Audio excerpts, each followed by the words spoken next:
Hello दोस्तों, आप सबका स्वागत है मुंबई ड्रीम्स एजेंसी में। काफ़ी सारे क्वेश्चंस आते हैं स्पेशली बच्चों के पेरेंट्स से, और काफ़ी कन्फ्यूजन होता है उनको समझ में नहीं आता है किस पे भरोसा रखना है, किस पे नहीं रखना है। ऑलरेडी इतनी जगह पे वो लोग अपने पैसे दे चुके होते हैं, तो मैं समझता हूँ कि आप पहले ये जानिए कि ये जो सामने वाली व्यक्ति जो आपको कॉल कर रही है वो है कौन। उसके सारे डिटेल्स आप चेक कीजिए, क्योंकि काफ़ी सारे लोग फंसते हैं ये मॉडलिंग के और एक्टिंग के चक्कर में। तो आपको अगर नहीं फंसना हो तो उस एजेंसी के सारे डिटेल्स चेक कीजिए कि कितनी पुरानी एजेंसी है वो, उसके रिव्यूज़ चेक कीजिए, उसका वेबसाइट होना चाहिए, इंस्टाग्राम फेसबुक अकाउंट होना चाहिए, कितना पुराना है वो भी चेक कीजिए। एंड जो पर्सन बात कर रहा है उसके टोन से भी आपको पता चलेगा। अगर वो बार बार आपको ऑफिस में बुला रहा है मतलब उसका इंटेंशन कुछ और है। तो ये ऐसे कुछ टिप्स हैं, वो याद रखिए। अगर ये टिप्स जान के भी अगर आप गलती करोगे तो आप भी उसी गलती में शामिल हो, क्योंकि सिर्फ फंसाने वाला गलती करता है ऐसे ज़रूरी नहीं है, फंसने वाला भी उतना ही जिम्मेदार होता है, ऐसे मैं मानता हूँ।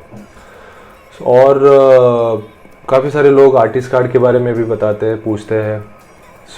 आर्टिस्ट कार्ड जेन्युइन जगह से बनाना बहुत ज़रूरी है, इसलिए हमें 99% आर्टिस्ट कार्ड आजकल बाहर फेक बन रहे हैं। जो हमने एक बहुत ही अच्छे यूनियन के साथ टाई अप करके ओरिजिनल वाला आर्टिस्ट कार्ड बनाया, तो वो ठीक है। सेकंड चीज़, कुछ लोग बोलते हैं कि आपका बच्चा सिलेक्ट हो गया है, आप ये कॉन्ट्रैक्ट साइन कीजिए, वो कॉन्ट्रैक्ट साइन कीजिए, फिर उसके बाद पैसे मांगना शुरू हो जाते हैं कि इतना इतना पेमेंट है तो उसका इतना पेमेंट आपको करना पड़ेगा। तो ये सब चीज़ों की कोई ज़रूरत नहीं है, वो सब फेक है, सब फ्रॉड है। काफ़ी सारे लोग हैं जो बोलते हैं कि आपका बच्चा सिलेक्ट हो चुका है, फ़ोटो मिलते ही। तो आपको समझ में आना चाहिए कि ऐसे कभी होता नहीं है। अगर आपका बच्चा कहीं पे सिलेक्ट हो रहा है सडनली, तो चलो बहुत ही 100% उसका लक है, बट उसके साथ साथ आप थोड़ी सी अपनी आँखें भी खुली रखिए। देखिए कि अगर सिलेक्शन हुआ है तो किस ब्रांड के लिए सिलेक्शन हुआ है, सामने वाला कितना पेमेंट आपको करने वाला है। आपको पे करने की ज़रूरत नहीं है, उनको पेमेंट आपको करना चाहिए। कोई बोलेगा कि इतना पेमेंट आपको मिलने वाला है, बट उसमें से आधा पेमेंट आपको पहले करना पड़ेगा। आपको क्यों पेमेंट करना है? आपको कोई पेमेंट करने की ज़रूरत नहीं है। तो आंखें खोलिए, सुनिए, जितने हो सके उतने क्वेश्चंस कीजिए। एक्साइटमेंट में गलतियाँ मत कीजिए कि हाँ मेरा बच्चा सिलेक्ट हो गया है, सामने वाला पेमेंट बोल रहा है, फटाफट कर देते हैं, क्योंकि वो आपके पीछे पड़ जाएंगे कि अभी के अभी पेमेंट कीजिए। तो वो भी गलत है। तो इन सारी छोटी मोटी चीज़ों का ध्यान रखिए। सब लोग चाहते हैं कि अपना बच्चा कहीं पे सिलेक्ट हो जाए, बट उसका मतलब ये नहीं कि आप जल्दी जल्दी में कहीं पे पेमेंट कर दीजिए, फिर उसके बाद आपको पता है क्या होने वाला है, कोई रिस्पॉन्स नहीं आएगा वहाँ से, या फिर आपका नंबर ब्लॉक किया जाएगा। एक्साइटमेंट में गलतियाँ मत कीजिए। जितने हो सके उतने क्वेश्चंस कीजिए, जितना हो सके उतना रिसर्च कीजिए उस पर्सन के बारे में, उस एजेंसी के बारे में। उसका फेसबुक अकाउंट भी अगर आपको पूछना होगा तो आप पूछ सकते हो। तो वो अगर आपके बच्चे के सारे डिटेल्स पूछ रहा है तो आप भी उनके सारे डिटेल्स पूछ सकते हो। अगर उनका ऑफिस, अगर पेमेंट करना ही है तो आप बोल दीजिए कि आपका ऑफिस बता दीजिए, हम आपके ऑफिस में आके पेमेंट कर देंगे। कुछ प्रिकॉशंस लीजिए, बट स्पेशली काम मिलने के लिए आपको पे करने की ज़रूरत नहीं है।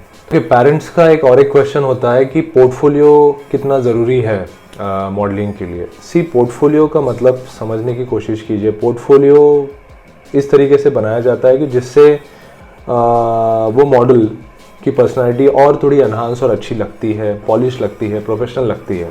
तो ऑफकोर्स वो काम तो आने ही वाला है, बट फिर भी अगर आपका बजट नहीं है, अभी लॉकडाउन में काफ़ी सारे लोगों के बजट की इशू है, तो आप नॉर्मल फ़ोटोज़ भी निकाल सकते हो, बट अच्छे वाले जिसमें आपका बच्चा समझ में आए। ऐसे नहीं कि कोई बहुत पुराने किसी के पार्टी वाले या किसी के भाई बहन के साथ खींचे हुए फ़ोटोज़, वैसे नहीं, थोड़े अच्छे वाले फ़ोटोज़ निकालो।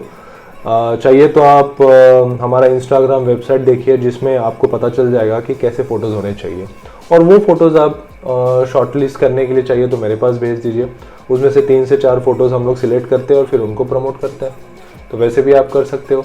और अगर पोर्टफोलियो बना लिया तो फिर तो कोई दिक्कत ही नहीं है। बट पोर्टफोलियो भी अगर आपको ऐसे जगह से बनाना चाहिए जहाँ पे आपको इंडोर आउटडोर दोनों चीज़ें मिले। ऐसे नहीं कि सिर्फ इंडोर शूट ही आपको मिले, आउटडोर वो लोग शूट ही नहीं करें। तो इंडोर आउटडोर दोनों होने चाहिए। बच्चे के जितने ज़्यादा एक्सप्रेशंस उसमें कैप्चर हो उतना बेटर। उनका पास रिकॉर्ड देखिए, पास फोटोग्राफ्स देखिए कि उन्होंने कैसे काम किया हुआ है, क्योंकि इन पोर्टफोलियो के बेसिस पे ही उसको काम मिलने वाला है। भले वो बच्चा काफ़ी एक्टिव हो बट फोटोज़ में वो एक्टिविटी उसकी नज़र नहीं आ रही, तो फिर वो फोटोज़ किस काम के। तो ये छोटे छोटे पॉइंट्स होते हैं बट बहुत इंपॉर्टेंट। इसके आगे अगर आपको किसी का भी कॉल आता है तो मेरा नंबर तो मेंशन है ही, आप मेरे नंबर पे कॉल करके कंफर्म कर सकते हो, पूछ सकते हो कि जहाँ से भी आपको कॉल आ रहा है वो रिलायबल सोर्स है या नहीं है।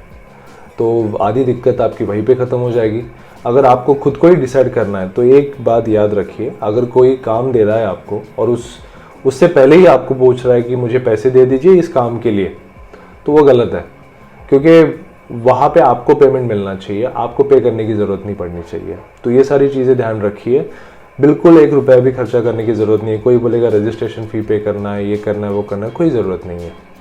अगर आपके फ़ोटोग्राफ्स अच्छे हैं, अगर आपके पास कॉन्टैक्ट्स अच्छे हैं, तो आपको पेमेंट करने की ज़रूरत नहीं है, उल्टा आपको पेमेंट मिलना चाहिए। तो फोटोग्राफ्स अच्छे होने चाहिए, तो ज़्यादा करके फोकस उस पर कीजिए। अगर कोई सडनली आपको बोलता है तो एक्साइट होके इमीडिएटली उसके पीछे दौड़ने की ज़रूरत नहीं है कि आपका बच्चा सिलेक्ट हो गया। सिलेक्ट हुआ तो कहाँ सिलेक्ट हुआ, क्यों सिलेक्ट हुआ, कैसे सिलेक्ट हुआ, ये सारी क्वेश्चंस भी उसको पूछिए। एवं ही जस्ट उसको ऑनलाइन ट्रांसफ़र करके फिर उसके बाद फिर आप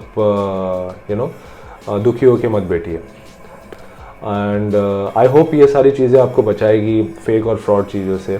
तो काफ़ी टाइम से ये वीडियो बनाने का मेरा प्लान था, फाइनली ये वीडियो मैंने बनाया हुआ है। अगर आपको पसंद आया है तो लाइक और शेयर कीजिए अपने सारे दोस्तों को जो इंटरेस्टेड है ये फील्ड में जाने के लिए, उनको शेयर कर दीजिए।